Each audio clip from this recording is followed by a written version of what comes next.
வணக்கம். இது இரவு நேர பிரதான செய்திகள். முதலில் தலைப்புச் செய்திகள். பல கட்சிகள் வாக்களிப்பில் தெரிவான ஸ்ரீதரன் பதவியை ஒரு கட்சியினால் நீக்க முடியுமா? அரசியலமைப்பு பேரவைக்கு சிவில் சமூக பிரதிநிதிகள், கரணியின் முன்மொழிவை மறுத்த சஜித். கொடூர மீறல்கள் நிகழ்ந்தன என்ற உண்மையை வெளிப்படுத்திய ஐநா அறிக்கை. OMB மீதான அவநம்பிக்கை, ஜனாதிபதியுடன் பேசுவேன், ஆஸ்திரேலியா உயர்ஸ்தானிகர் உறுதி. சீனாவின் வசமாகும் அம்பாந்தோட்டை சுத்திகரிப்பு நிலையம். அனுர 30 தேர்தல் வாக்குறுதிகளில் 10 நிறைவேற்றம், 10 முன்னேற்றம். உடற்பயிற்சியில் காட்டும் கவனத்தை மலையக மக்கள் விடயத்திலும் ஜனாதிபதி காண்பிக்க வேண்டும். வடக்கு கிழக்கு பாதுகாப்பாக உணரப்படுகிறதெனில் பயங்கரவாத தடை சட்டம் எதற்காக? யாழ் பல்கலைக்கழக மாணவர் ஒன்றிய தலைவர் கேள்வி. அரசியல் லாபங்களுக்காக அல்லாமல் பிள்ளைகளின் மகிழ்ச்சிக்காக தீர்மானங்களை எடுக்க வேண்டும். வடக்கிற்கும் தெற்கிற்கும் ஒரு சட்டம் என்றால் தையிட்டு விவகாரத்தில் ஜனாதிபதி அதனை நடைமுறைப்படுத்தாதது ஏன்? விடுதலை புலிகளின் தலைவரின் கொள்கையில் அரசாங்கம், இனவாதத்தை கக்கும் வீரசேகர. திருகோணமலை புத்தர் சிலை விவகாரம், பௌத்த பிக்குகளுக்கு விளக்கமறியல் நீடிப்பு. தமிழரசுக் கட்சியின் உள்ளக விவகாரங்களில் NBP தலையிட வேண்டாம், எச்சரிக்கும் CVK. இந்திய உயர் அதிகாரியுடன் கிழக்கு ஆளுநர் முக்கிய கலந்துரையாடல். செம்மணி மனித புதைகுழிக்கு நீதவான் கள விஜயம். கந்தரோடை விகார என திசை காட்டும் பெயர் பலகைகள் அகற்றப்பட்ட சம்பவம். வலிகாமம் தெற்கு பிரதேச சபை தவிசாளரிடம் போலீசார் தீவிர விசாரணை. தொடர்பன விரிவான செய்திகள். உடற்பயிற்சி செய்வதில் காட்டும் கவனத்தை ஜனாதிபதி மலையக மக்கள் விடயத்தில் காண்பிக்க வேண்டும் என முன்னிலை சோசலிச கட்சியின் அரசியல் சபை உறுப்பினர் துமிந்த நாகமுவ கோரியுள்ளார்.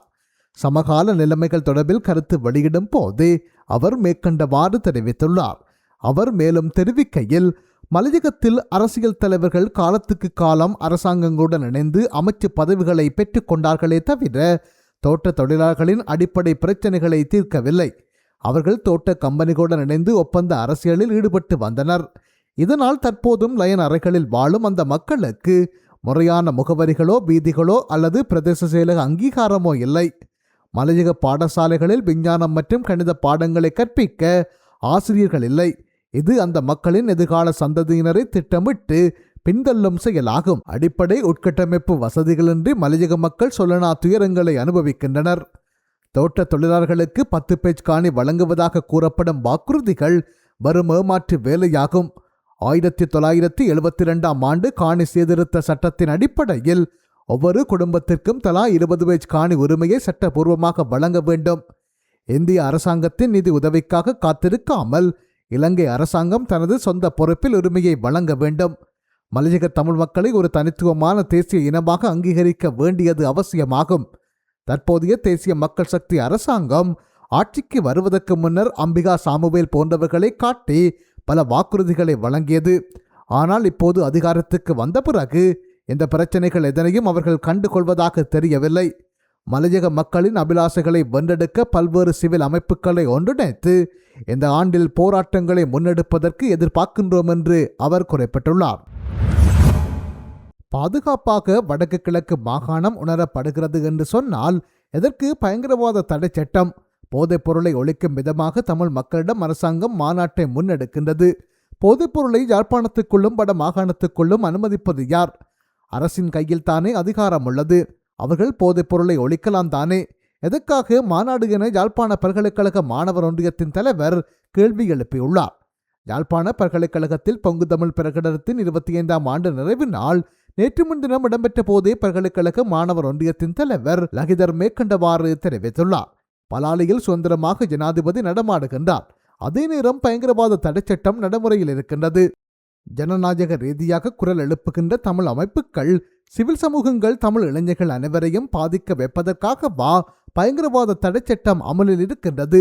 எங்களுக்கென வரலாறு, கலாசாரம், சுயநிர்ணய உரிமை பாரம்பரியம் என சுய கௌரவத்துடன் வாழ வேண்டும் என்ற நிலைப்பாடுக்காக எங்களுக்காக போராடியவர்களை நினைவு கொண்டு எங்களுடைய பல்கலைக்கழக அண்ணன்மார் முன்னெடுத்த பொங்கு தமிழ் பிரகடனமே இன்றைய அரசியல் நிலைப்பாடும் கூட. காணாமல் ஆக்கப்பட்டவர்களின் உறவினர்கள் இன்று போராடி வருகின்றார்கள். தேர்தலில் நாங்கள் வெற்றி பெற்றால் அரசியல் கைதிகளை முற்று முழுதாக விடுதலை செய்வோம் என்று வந்தவர்கள் இன்றளவும் அரசியல் கைதிகளை விடுதலை செய்யவில்லை. நாங்கள் கேட்கின்ற கேள்வி என்னவென்றால், இந்த ஜனாதிபதிக்கு ஒரு 5 நிமிடங்களை ஒதுக்கி செம்மணியில் படுகொலை செய்யப்பட்ட பச்சிளம் குழந்தைகளின் எலும்பு எச்சங்களை பார்வையிடுவதற்கு முடியாதா? போதை ஒழிப்பை முன்னெடுப்பதற்கும் முழு நாடும் ஒன்றாவதற்கும் அவர் அழைப்பு விடுக்கலாம். எவ்வாறு ஒன்றாக முடியும்? இது தொடர்பான வருத்தம் நம்மிடம் இருக்கிறது என அவர் மேலும் தெரிவித்தார். தனிப்பட்ட அல்லது அரசியல் காரணிகளை அடிப்படையாக கொண்ட தீர்மானங்களை தவிர்த்து பிள்ளைகளின் மகிழ்ச்சிக்காக தீர்மானங்களை எடுக்க வேண்டுமென பிரதமர் கரணி அமரசூரிய கூறியுள்ளார். கடந்த சனிக்கிழமை புத்தளம் சகிரா முஸ்லிம் கல்லூரிக்கு கண்காணிப்பு விஜயம் ஒன்றை மேற்கொண்ட போதே அவர் இதனை தெரிவித்துள்ளார். இதன்போது பாடசாலை மாணவர்களினால் உருவாக்கப்பட்ட பாடசாலையின் உத்தியோகபூர்வ பிரதமர் அங்குரார்ப்பணம் செய்து வைத்தார். பாடசாலையில் உயர்தர விஞ்ஞான பாடத்துறையை ஆரம்பிப்பதற்கான அனுமதியை பெற்றுக்கொள்வது தொடர்பில் அதிபர் முன்வைத்த கருத்துக்களுக்கு பதிலளித்த பிரதமர் விஞ்ஞான பாடம் மாத்திரமன்றி ஏனைய அனைத்து பாடங்கள் தொடர்பிலும் பிள்ளைகளுக்கு அறிவை வழங்க வேண்டும். அதற்காக மாவட்டத்தில் உள்ள அனைத்து பாடசாலைகளும் ஒன்றிணைந்து செயற்பட வேண்டும். பிளவுகளை கொண்ட ஒரு சமூகத்தை கட்டி எழுப்புவது அரசாங்கத்தின் நோக்கம் அல்ல என்பதை அவர் வலியுறுத்தினார். தற்போது நம்மிடம் ஒரு சிறந்த நிகழ்காலம் உள்ளது. எனவே இனிவரும் காலங்களில் அரசியல் அல்லது தனிப்பட்ட காரணிகளை அடிப்படையாக கொண்ட தீர்மானங்களை தவிர்த்து ஒட்டுமொத்த பிள்ளைகளின் மகிழ்ச்சிக்காக முடிவெடுக்க நாம் பழக வேண்டும் என பிரதமர் குறிப்பிட்டுள்ளார். வடக்குக்கும் தெற்குக்கும் சட்டம் ஒன்றுதான் என கோரியிருந்த ஜனாதிபதி விகாரை விடயத்தில் அதனை நடைமுறைப்படுத்த மறந்ததற்கு காரணம் என்ன என அரசியல் கைதிகள் விடுதலைக்கான தேசிய அமைப்பின் இணைப்பாளர் அடுத்தந்தை மாவண்ணா சக்திவேல் கேள்வி எழுப்பியுள்ளார். இதுகுறித்து அவர் நேற்று முன்தினம் வெளியிட்டுள்ள அறிக்கையில் மேலும் குறிப்பிடப்பட்டுள்ளதாவது: தமிழர் திருநாளில் தமிழர் தாயகத்துக்கு வருகை தந்த ஜனாதிபதி அனுரகுமார திசாநாயக்க அவர்கள் சிங்கள பௌத்த ஆதிக்க இனவாத நோக்கில் கட்டப்பட்ட சட்டவிரோத விகாரை கட்டடத்தின் பிக்குவித்தான் கலந்து கொண்ட கூட்டத்தின் முன்வரிசை ஆசனத்தில் அமர்த்தி அழகு பார்த்தவர். இனவாத சட்டவிரோத விகாரை கட்டடத்திற்கு எதிராகவும் இராணுவத்தினரின் தனியார் நிலங்களின் ஆக்கிரமிப்புக்கு எதிராகவும் போராடுபவர்களை இனவாதிகள் என அடையாளப்படுத்தி தமிழர் தாயக மக்களை அவமானப்படுத்தியுள்ளார். இதுதான் தமிழர் திருநாளில் தமிழர்கள் கொடுத்த பரிசா என கேட்பதோடு இதற்கான எதிர்ப்பினை தமிழ் தேச பெற்றாளர் உடனடியாக வெளிப்படுத்த வேண்டும் எனவும் வேண்டி கேட்டுக்கொள்கின்றோம். இதற்கும் ஜனாதிபதி எமது மண்ணிலிருந்து எம்மை அவமானப்படுத்தியதற்கும் முழு எதிர்ப்பினை காட்டவும் எதிர்வரும் சுதந்திர தினத்தினை தமிழர் தேசம் தழுவிய கரிநாளாக்க அரசியல் தலைமைகளும் சிவில் சமூக அமைப்புகளும் மக்களை திரட்டுவதற்கான செயற்திட்டத்தை நாம் முன்னெடுக்க வேண்டுமென்று அவர் குறிப்பிட்டுள்ளார். அனுரமீற்ற தேர்தல் விஞ்ஞாபன கண்காணிப்பானின் சமீபத்திய தரவுகளின்படி ஜனாதிபதி அனுரகுமார திசாநாயக்க வழங்கிய முக்கிய தேர்தல் வாக்குறுதிகளில் 2025 நவம்பர் மாதத்துக்குள் 10 வாக்குறுதிகளை நிறைவேற்றியுள்ளதாக தெரிவித்துள்ளது. மேலும் 10 வாக்குறுதிகள் முன்னேற்றத்தில் உள்ளதுடன் 9 வாக்குறுதிகளில் முன்னேற்றம் இல்லை என குறிப்பிட்டுள்ளது. அதேவேளை ஒரு வாக்குறுதி தோல்வி அடைந்துள்ளதாகவும் தெரிவித்துள்ளது. இந்த மதிப்பீடானது 2024 ஜனாதிபதி தேர்தல் விஞ்ஞாபனத்தில் வழங்கப்பட்ட 30 முக்கிய வாக்குறுதிகளை கண்காணித்ததன் அடிப்படையில் 2026 வரவு செலவு திட்டத்தை உள்ளடக்கி வெளியிடப்பட்டுள்ளது. அனுர மீட்டரினால் கண்காணிக்கப்படும் வாக்குறுதிகள் பொதுமக்களின் அதிக ஆர்வம் மற்றும் தேசிய முக்கியத்துவம் வாய்ந்த விடயங்களின் அடிப்படையிலேயே தெரிவு செய்யப்பட்டுள்ளன. இவை பொருளாதார சீர்திருத்தம், ஆளுமை, ஊழல் எதிர்ப்பு, சட்டமும் ஒழுங்கு மற்றும் சமூக பாதுகாப்பு போன்ற முக்கிய கொள்கை பரப்புகளை உள்ளடக்கியுள்ளமை குறிப்பிடத்தக்கது. சீனாவின் உத்தேச அம்மாந்தோட்டை சினோபெக் எண்ணெய் சுத்திகரிப்பு திட்டத்துக்கான ஒப்பந்தம் எதிர்வரும் ஏப்ரல் மாதத்துக்கு முன்னர் இறுதி செய்யப்படவுள்ளது.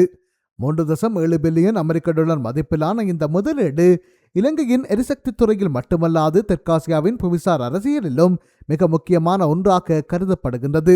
இலங்கை எதிர்கொண்ட மிக மோசமான பொருளாதார நெருக்கடிக்கு பிறகு இத்தகைய பாரிய முதலீடு நாட்டின் பொருளாதார ஸ்திரத்தன்மைக்கு அவசியமானதாகும்.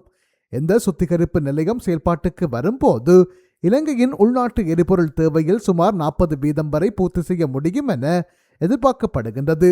இருப்பினும் ஆரம்பத்தில் நாளொன்றுக்கு 1 லட்சம் பீப்பாய்கள் என்ற அளவில் திட்டமிடப்பட்ட இந்த நிலையம் தற்போது 2 லட்சம் பீப்பாய்களாக விரிவாக்கப்பட்டுள்ளது. சினோபெக் நிறுவனத்தின் கோரிக்கையை ஏற்று ஏற்கனவே ஒதுக்கப்பட்ட 500 ஏக்கருடன் மேலதிகமாக 200 ஏக்கர் வழங்கப்பட்டு தற்போது மொத்தம் 700 ஏக்கர் நிலப்பரப்பு ஒதுக்கப்பட்டுள்ளது. 80 வீத ஏற்றுமதி மற்றும் 20 வீத உள்நாட்டு விற்பனை என்றிருந்த நிலையில் சினோபெக் நிறுவனம் உள்நாட்டு சந்தையில் அதிக இடத்தை பெற பேச்சுவார்த்தை நடத்தியது. அண்மையில் இலங்கைக்கு விஜயம் மேற்கொண்டிருந்த சீன வெளிவிவகார அமைச்சர் வோங்ஜி வெளிவிவகார அமைச்சர் விஜித கேரத்துடன் நடத்திய கலந்துரையாடலின் போது சினோபெக் எண்ணெய் சுத்திகரிப்பு திட்டம் குறித்து தீர்மானிக்கப்பட்டுள்ளது. அரசியலமைப்பு பேரவையில் இருந்து சிவஞானம் ஸ்ரீதரன் விலகுவாரா என ஸ்ரீநேசன் எம்பி கேள்வி எழுப்பியுள்ளார். நேற்று முன்தினம் போராதீவு பற்றி பிரதேசத்தின் காக்காச்சுவட்டை பகுதியில் நடைபெற்ற மக்கள் சந்திப்பின் பின்னர் ஊடகங்களுக்கு கருத்து தெரிவிக்கும் போது அவர் இவ்வாறு குறிப்பிட்டுள்ளார். நாடாளுமன்ற உறுப்பினர் சிவஞானம் ஸ்ரீதரன் தமிழரசு கட்சியை பிரதிநிதித்துவப்படுத்துகின்ற மக்களால் தேர்வு செய்யப்பட்ட ஒருவர். இவர் அரசியலமைப்பு பேரவையில் பல கட்சிகள் வாக்களித்ததன் மூலமாக தெரிவு செய்யப்பட்டவர். தற்போது அவர் அந்த பதவியிலிருந்து விலக வேண்டும் என கடிதம் அனுப்பப்பட்டுள்ளது. இருப்பினும் அவருக்கு இந்த கட்சி மூலமாக அந்த பதவி வழங்கப்படவில்லை. மாறாக 21 உறுப்பினர்கள் வாக்களித்து தான் அவர் தேர்வு செய்யப்பட்டிருக்கின்றார். அவருக்கு அதில் 11 வாக்குகள் கிடைத்திருந்தன. அவருக்கு பதவி விலகுமாறு கடிதம் அனுப்பப்பட்டுள்ளது. எதிர்வரும் 20ஆம் தேதி நாடாளுமன்றம் கூடவிருக்கிறது. நாடாளுமன்ற உறுப்பினர்கள் வாக்களித்ததன் காரணமாக தேர்வு செய்யப்பட்ட பதவி. அந்த விடயத்தில் அவர் அதனையும் கருத்தில் கொள்வார் என எதிர்பார்க்கின்றேன். இவ்வாறு ஸ்ரீநேசன் எம்பி குறிப்பிட்டுள்ளார். காணாமல் போனோர் பற்றிய அலுவலகத்தின் செயற்பாடுகள் தொடர்பில் வலிந்து காணாமல் ஆக்கப்பட்டோரின் உறவினர்கள் மத்தியில் நிலவும் கரிசனைகள் குறித்து ஜனாதிபதியுடன் நிச்சயமாக கலந்துரையாடுவதாக வடக்கு கிழக்கு வலிந்து காணாமல் ஆக்கப்பட்டோரின் உறவுகளின் சங்கத்திடம் இலங்கைக்கான ஆஸ்திரேலிய உயர்ஸ்தானிகர் மத்யூ டக்வர்த் உறுதியளித்துள்ளார். இந்த சந்திப்பின் போது வலிந்து காணாமலாக்கப்பட்ட தமது உறவுகளுக்கான நீதியும் பொறுப்புக்கூறலும் தொடர்ந்து மறுக்கப்பட்டு வருவது குறித்து ஆஸ்திரேலிய உயர்ஸ்தானிகரிடம் எடுத்துரைத்த பிரதிநிதிகள் பொறுப்புக்கூறலை உறுதிப்படுத்துவதற்கான உள்ளக பொறிமுறை என கூறி நிறுவப்பட்டிருக்கும் காணாமல் போனோர் பற்றிய அலுவலகத்தின் செயற்திறனற்ற நிலை மற்றும் அக்கட்டமைப்பு மீதான தமது அவநம்பிக்கை குறித்தும் விளக்கம் அளித்தனர்.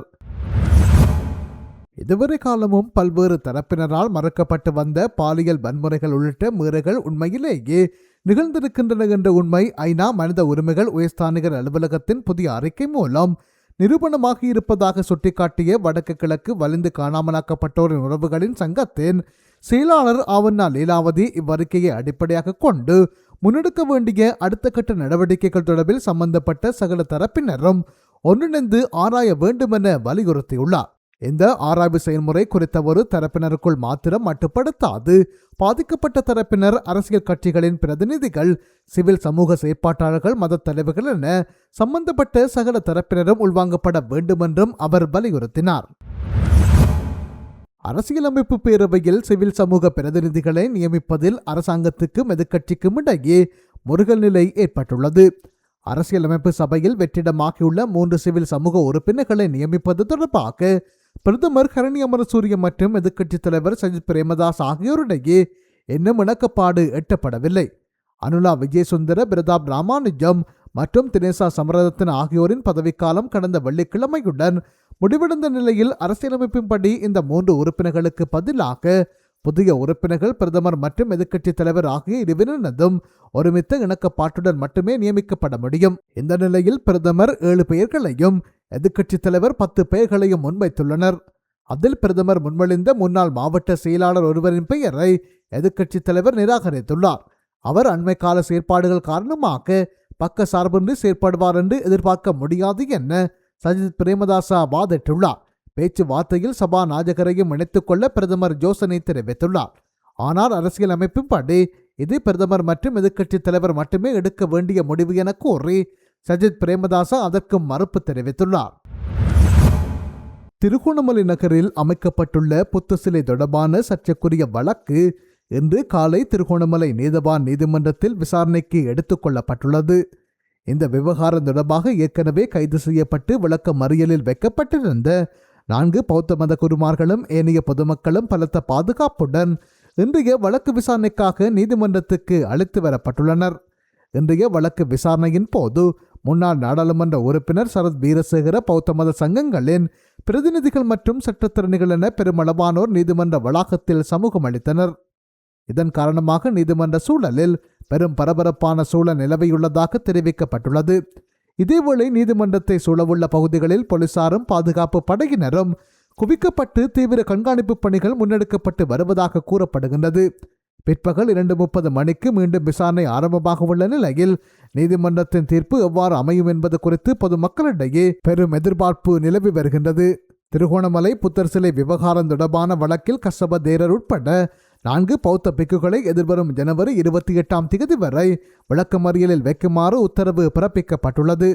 வழக்கு விசாரணையை இன்று பிற்பகல் 2:30 மணிக்கு மீண்டும் விசாரணைக்கு எடுத்துக்கொண்ட போதே குறித்த உத்தரவு பிறப்பிக்கப்பட்டுள்ளது.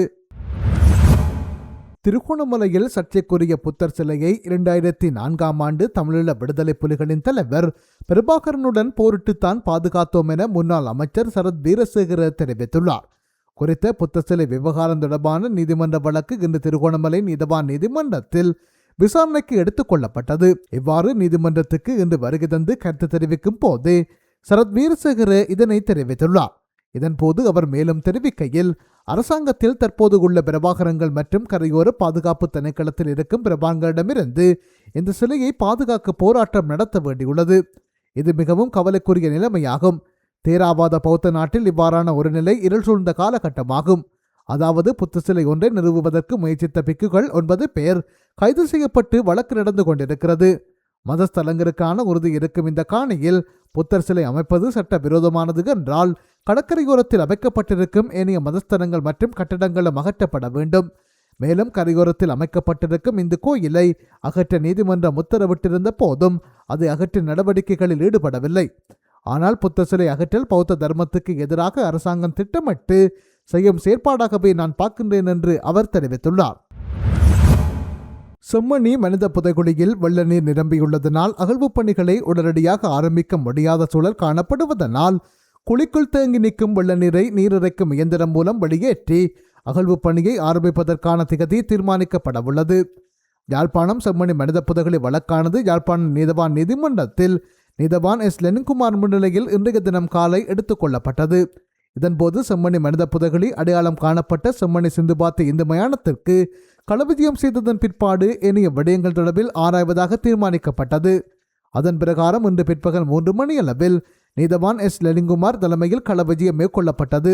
அதன் பிரகாரம் பிப்ரவரி மாதம் 9ஆம் தேதி யாழ்ப்பாணம் நீதவான் நீதிமன்றத்தின் மேற்பார்வையின் கீழ் சட்ட வைத்தியரின் ஆலோசனைக்கு அமைவாக நல்லூர் பிரதேச சபையினுடைய உதவியுடன் வெள்ள நீரினை நீரிறைக்கும் இயந்திரம் மூலம் அகற்றுவதற்கான நடவடிக்கையை மேற்கொள்வது என தீர்மானிக்கப்பட்டது.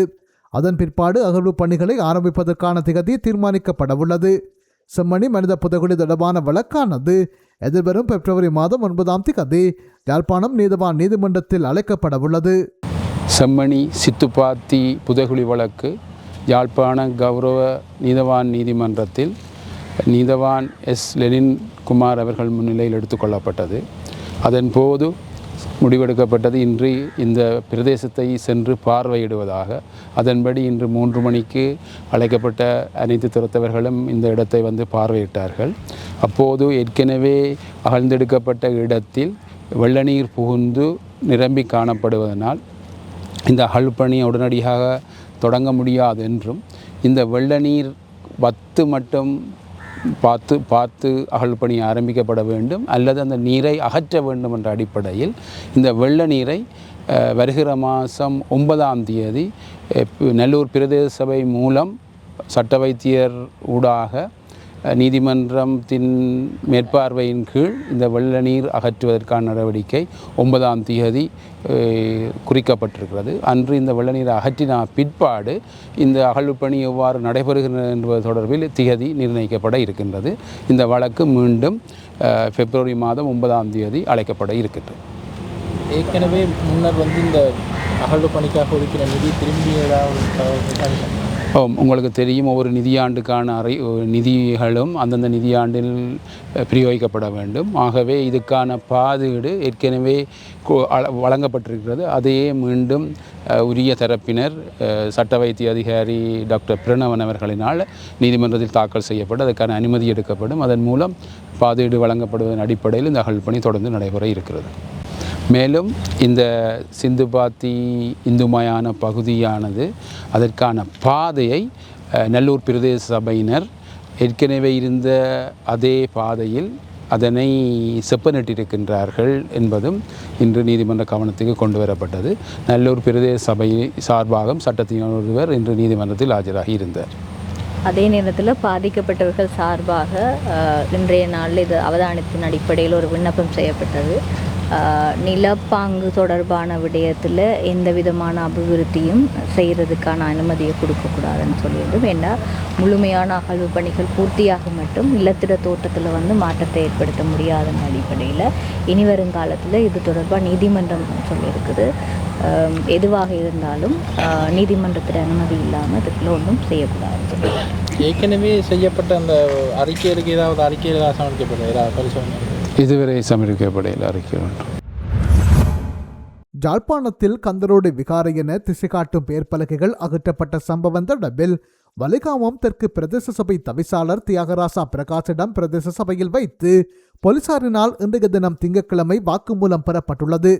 யாழ்ப்பாணம் வலிகாமம் தெற்கு பிரதேச சபையினால் கந்தரோடை பகுதியில் விகாரைகள் அமைந்துள்ளதாக கூறப்படும் பகுதிகள் கந்தரோடை தொல்லியல் ஆய்வு மையம் என அடையாளப்படுத்தப்பட்டதை அடுத்து பிரதேச சபையின் அனுமதியின்றி யாழ்ப்பாணம் காங்கேசதுர வீதியில் சுன்னாகம் சந்தைக்கு அருகில் தனியார் காப்புறுதி நிறுவனம் ஒன்றினால் கந்தரோடை விகாரை என நாட்டப்பட்டிருந்த திசைகாட்டும் பெயர் பலகை கடந்த 8ஆம் தேதி பிரதேச சபையினரால் அகற்றப்பட்டது.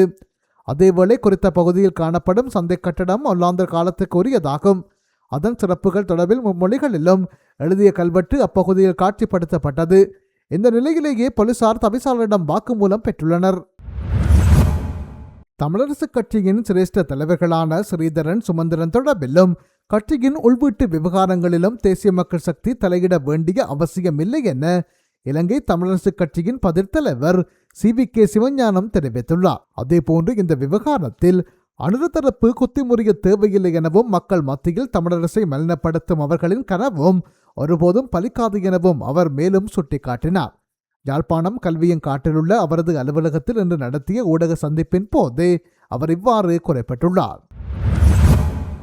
இலங்கைக்கான இந்திய உயர்ஸ்தானி காரியாலயத்தின் முதல் செயலாளர் அசோக்குமார் மற்றும் கிழக்கு மாகாண ஆளுநர் ஜெயந்தலால் ரத்னசேகர் ஆகியோருக்கிடையே இன்று திருகோணமலை ஆளுநர் செயலகத்தில் சந்திப்பொன்று நடைபெற்றது. இந்திய உதவித்தொகையான 2.3 பில்லியன் ரூபாயின் கீழ் கிழக்கு மாகாணத்தில் செயல்படுத்தப்படும் திட்டங்கள் தற்போதைய நிலை தொடர்பில் இதன்போது கலந்துரையாடப்பட்டது. திருகோணமலை மாவட்டத்தில் செயல்படுத்தப்படும் இடங்களை கண்காணிப்பது தொடர்பாக தாம் திருகோணமலை மாவட்டத்திற்கு விஜயத்தினை மேற்கொண்டதாக அவர் இதன்போது தெரிவித்தார். ஆரம்ப கட்டத்தில் இந்த திட்டங்களை வெற்றிகரமாக செயல்படுத்துவதற்கு வழங்கப்பட்ட ஆதரவுக்கு ஆளுநர் முதல் செயலாளருக்கு சிறப்பு நன்றிகளை தெரிவித்திருந்தார். மேலும் கிழக்கு மாகாணத்தில் இந்த திட்டங்களை வெற்றிகரமாக செயல்படுத்த தனது குழு மிகுந்த அர்ப்பணிப்புடன் செயல்படும் எனவும் உறுதியளித்தார்.